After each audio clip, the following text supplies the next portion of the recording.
27 رجب میں شب معراج آنے والی ہے، اس کے لیے ہم کیا تیاری کریں؟ پہلی بات یہ ہے کہ 27 رجب کو شب معراج ہے، اس کا ثبوت کہیں ملتا نہیں ہے۔ اور شب معراج سے مراد یہ وہ رات ہے جس رات میں اللہ تعالی نے اپنے پیارے پیغمبر صلی اللہ علیہ وآلہ وسلم کو آسمانوں کی سیر کرائی۔ الاسراء مکہ سے بیت المقدس کی طرف زمینی سیر ہے، المعراج آسمانی سیر ہے، بیت المقدس سے لے کے آسمانوں کی سیر کرتے ہوئے سدرۃ المنتہا تک اللہ تعالیٰ اپنے پیارے پیغمبر صلی اللہ علیہ وسلم کو بلایا۔ اور 27 رجب شب معراج ہے، اس کا کوئی ثبوت ملتا نہیں ہے، نہ کسی حدیث میں آیا ہے کہ 27 رجب ہے، اور نہ ہی کسی صحابی یا سلف کے اقوال میں آیا ہے کہ 27 رجب ہے۔ یہ بعض لوگوں نے کہا ہے کہ 27 رجب ہے، اور اکثر لوگوں نے یہی مان لیا ہے کہ 27 رجب ہے۔ الغرض یہ تاریخ ہے، اس سے ہمیں کوئی لین دین نہیں ہے۔ 27 رجب میں خاص عمل کرنا، اگر 27 رجب ہی شب معراج ہے تو اس میں خاص عمل کرنے کی ضرورت ہی کیا ہے؟ آپ تیاری کی بات کرتے ہیں، ہم تیاری کیا کریں؟ میں آپ سے یہ سوال کرتا ہوں کہ تیاری کی ضرورت کوئی ہے کہ نہیں؟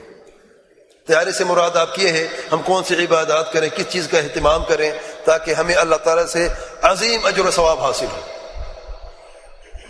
تو میرا یہ سوال ہے کہ 27 رجب ایک شب معراج ہے نہیں، اگر آپ لوگ یہ سمجھتے کہ ہے تو پھر میرا یہ سوال ہے اگر 27 رجب شب معراج ہی ہے تو پھر اس رات کی خصوصیت کیا ہے ہمارے لیے؟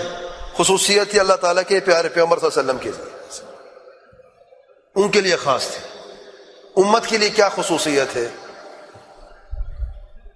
وہ کون سی عبادات ہیں جو اللہ تعالیٰ کے پیارے پیغمبر صلی اللہ علیہ وسلم نے اپنے صحابہ کرام کو سمجھائے تھے کہ تم لوگوں نے معراج کی رات میں کرنے ہیں، اللہ تعالیٰ تمہیں اس اجر عظیم سے نوازے گا؟ یہی ہونا چاہیے نا؟ ہے کسی کے پاس کوئی دلیل تو ہمیں بتائیں۔ یعنی اب میں آپ سے پوچھتا ہوں کہ مجھے بتائیں میں کیا کروں شب معراج میں کیا تیاری کروں؟ ظاہر ہے جب ہم اللہ تعالیٰ کی رضامندی کی بات کر رہے ہیں، اجر و ثواب کی بات کر رہے ہیں، تو پھر دلیل کا ہونا لازمی ہے نا۔ قال اللہ وقال رسول اللہ صلی اللہ علیہ وآلہ وسلم، صحابہ کرام کا عمل کوئی ہے تو دکھائیں۔ سیدنا ابوبکر صدیق رضی اللہ عنہ، بڑا پیارا قصہ ہے، شب معراج کے صبح کو اللہ تعالیٰ کے پیارے پیغمبر صلی اللہ علیہ وسلم جب واپس آتے اور یہ بتا دیتے ہیں کہ رات کو میں گیا تھا بیت المقدس اور پھر معراج پہ گیا تھا، تو جب اہل مکہ میں یہ بات عام ہوئی تو ابو جہل آیا اور خوش ہو کے آیا۔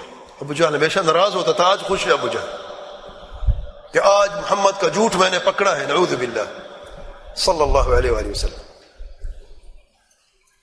آج کے لوگوں میں اعلان کر دیکھا میں کہتا تھا، جھوٹ بولتا ہے۔ مکہ سے بیت المقدس کی طرف ہم جاتے ہیں، 2 مہینے اونٹوں کو ہلاک کر کے جاتے ہیں ہم، اور محمد کہتا ہے صلی اللہ علیہ وسلم کہ ایک رات میں میں بیت المقدس کی طرف گیا بھی ہوں اور پھر آسمانوں کی سیر بھی کی ہے، واپس بھی آیا۔ یہ کوئی ماننے کی بات ہے؟ بعض نئے مسلم بھی ان کے قدم بھی ڈگمگا گئے، ارے بات تو دیکھیں، آزمائش دیکھ اللہ تعالیٰ کی طرف سے، ارے یہ کیسے ممکن ہے؟ واقعی انہوں نے زمین کو تولا، زمین سے، ایمان سے نہیں تولا۔ ابو جہل کا ایمان کہاں تھا وہ تولتا بیچارہ،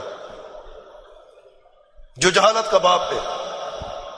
تو اس نے کہا یہ بات ناممکن ہے۔ پھر اللہ تعالیٰ کے پیارے پیغمبر صلی اللہ علیہ وسلم کی طرف جاتے ہیں امتحان لینے کے لیے۔ اچھا بیت المقدس گئے ہو تو بتاؤ ہے کیسا؟ ان کو یہ پتا ہے کہ اللہ تعالیٰ کے پیارے پیغمبر صلی اللہ علیہ وسلم نے بیت المقدس کی طرف گئے نہیں، دیکھا بھی نہیں ہے، یعنی اہل کفر اہل شرک اللہ تعالیٰ کے پیارے پیغمبر صلی اللہ علیہ وسلم کی ہر حرکت سے واقف تھے، کہاں آ رہے ہیں کہاں جا رہے ہیں، کڑی نگرانی تھی، ان کو پتا تھا کہ گئے نہیں ہیں۔ اچھا یہ تو بتاؤ کہ بیت المقدس دکھتا کیسے ہے؟ کچھ دیکھ کے آئے ہو نا؟ سبحان اللہ، اللہ تعالیٰ نے معجزہ اپنے پیارے پیغمبر صلی اللہ علیہ وسلم کا، بیت المقدس پورا سامنے، آج ہم کہتے ہیں ہولوگرام، آج ہم کہتے ہیں، اس زمانے میں اللہ تعالیٰ نے یوں سامنے دکھا دیا، بیت المقدس سارا کا سارا آ گیا سامنے۔ اللہ تعالیٰ کے پیارے پیغمبر صلی اللہ علیہ وسلم وصف کر رہے بیت المقدس کا وصف، یعنی ایک تو گئے تھے خود، وہ چیزیں کہاں یہ ساری یاد رہ جاتی ہیں؟ اب بات امتحان کا آیا ہے، اب امتحان میں اللہ تعالیٰ نے اپنے پیارے پیغمبر صلی اللہ علیہ وسلم کی تائید کیسے کی ہے دیکھیں، بیت المقدس کو اٹھا دیا، سامنے رکھ دیا، اب جو بھی سوال کرنا ہے کرو۔ ابو جہل سوال کر آپ صلی اللہ علیہ وسلم جواب دے رہے ہیں، ابو جہل پریشان ہو گیا، آگے کیا جواب تھا؟ جادوگر ہے، ان کے پاس ہوتا ہی کیا ہے سوائے تہمتوں کے، جب یہاں پہ کام نہ بنا تو جاتے ابو بکر صدیق کی طرف، ابو جہل جاتا ہے اور کہتا ہے ابن ابی قحافہ، کیا تم نے سنا ہے تمہارا دوست کیا کہتا ہے؟ کہتا ہے کیا کہتا ہے؟ کہتا ہے کہ میں بیت المقدس کی طرف ہو کے آیا ہوں ایک رات میں۔ سیدنا ابو بکر صدیق رضی اللہ عنہ ایک سوال کرتے ہیں، کیا انہوں نے یہ فرمایا ہے؟ ابو جہل کہتے ہیں جی ہاں میں نے خود سنا ہے۔ کہتے ہیں اگر فرمایا تو پھر سچ فرمایا ہے، میرا ایمان ہے سچ فرمایا ہے۔ سیدنا ابو بکر صدیق رضی اللہ عنہ صدیق کہا جاتا ہے، صدیق هذه الامہ، جب دوسروں نے جھٹلایا تو انہوں نے فرمایا کہ سچ ہے، سچے ہیں اللہ تعالیٰ کے پیارے پیغمبر صلی اللہ علیہ وسلم۔ مجھے یہ تو بتائیں سیدنا ابو بکر صدیق نے کتنی مرتبہ شب معراج کا جشن منایا؟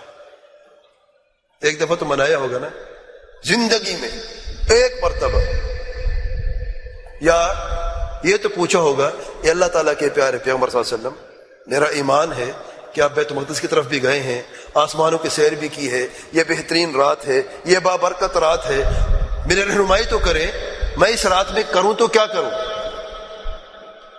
کچھ ہے تو دکھائیں نا ہمیں۔ جو سچ تھا وہ واضح ہے، تم لوگ جھوٹ کہاں سے لے کے آئے ہو؟ سیدنا ابو بکر صدیق رضی اللہ عنہ اللہ تعالیٰ کے پیارے پیغمبر صلی اللہ علیہ وسلم سے سوال کرتے ہیں، آپ شب معراج کی بات کرتے ہیں، میں نماز کی بات کرتا ہوں، دعا کی بات کرتا ہوں، دل میں تڑپ دے کے خیر کو حاصل کرنے کا۔ آج تم لوگ کہتے ہو کہ ہم خیر حاصل کرنا چاہتے ہیں، اس بہترین رات میں عبادت کر کے ہم خیر حاصل کرنا چاہتے ہیں، سن لیں۔ عرض کرتے ہیں سیدنا ابو بکر صدیق رضی اللہ عنہ، اللہ تعالیٰ کے پیارے پیغمبر صلی اللہ علیہ وسلم مجھے کچھ ایسی دعا تو بتائیں جو میں اپنی نماز میں اللہ تعالیٰ سے مانگا کروں، علمنی، کوئی دعا تو مجھے بتائیں۔ خیر چاہتے ہیں، خیر کی تڑپ ہے دل میں۔ اللہ تعالیٰ کے پیارے پیغمبر صلی اللہ علیہ وسلم فرماتے ہیں جب تشہد پڑھ لو نماز میں تو پھر یہ دعا کرو۔ کون سی دعا ہے؟ اللہم انی ظلمت نفسی ظلما کثیرا، آخر تک یہ دعا اللہ تعالیٰ کے پیارے پیغمبر صلی اللہ علیہ وسلم نے اپنے پیارے صحابی کو سمجھاتے ہیں۔ اگر شب معراج کی رات میں کوئی بھی عبادت یا کوئی بھی جشن یا کوئی بھی خوشی عبادت ہوتی یا اجر و ثواب کا باعث بنتی تو میرا ایمان ہے واللہ یا تو اللہ تعالیٰ کے پیارے پیغمبر صلی اللہ علیہ وسلم خود بیان فرماتے یا صحابہ کرام پوچھتے یا سلف صالحین ایک مرتبہ تو عمل کرتے، مجھے دکھائیں سلف صالحین میں سے بہترین 3 زمانوں میں سے کس نے کیا ہے؟ کیا آپ کے امام اعظم نے کیا ہے تو مجھے دکھائیں کب کیا ہے، کس نے اور کیسے کیا ہے؟ واللہ سلف صالحین میں سے کسی نے بھی نہیں اس رات کو کوئی اہتمام کیا۔ اچھا تہجد کی نماز تو پڑھ سکتے ہیں نا، شب معراج آ رہی ہے، اب اس خیر کے دروازوں نہ بند کرے نا، یہ تو کر سکتے ہیں۔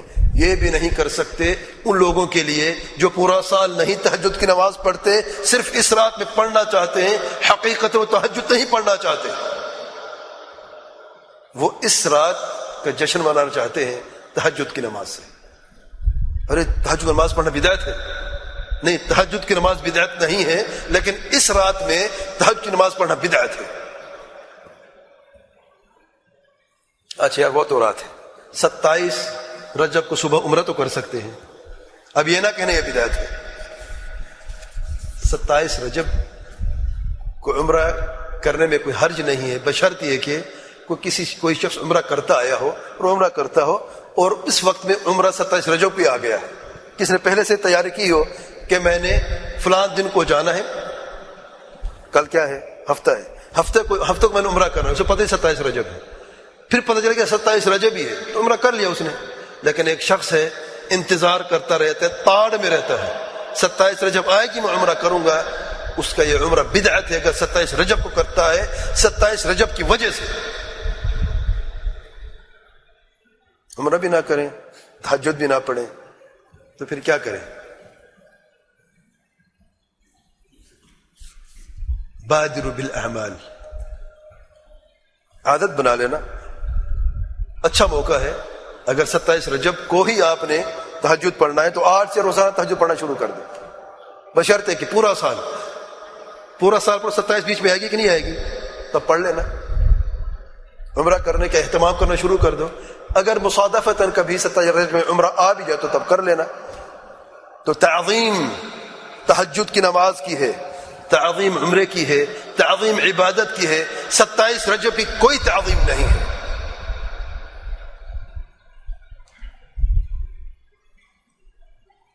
کیا تیاری کریں؟ کوئی تیاری نہ کریں. 27 رجب عام راتوں میں سے ایک رات ہے، اس رات کی کوئی خصوصیت نہیں ہے. اگر ہوتی تو جیسے کہ لیلۃ القدر کی خصوصیت آئی ہے، رب ذوالجلال سبحانہ و تعالی نے اپنی پاک کلام میں بیان فرمایا ہے. آج ہم بھی پڑھتے ہیں قرآن مجید میں لیلۃ القدر کی عظمت بھی جانتے ہیں. آج ہم شب معراج کو بھی ویسے بیان کر رہے ہو جیسے کہ لیلۃ القدر کا اہتمام کرتے ہیں. لیکن جب کوئی ثبوت نہیں ہے، کوئی دلیل نہیں ہے، تو پھر کچھ بھی نہیں ہے. واللہ اعلم.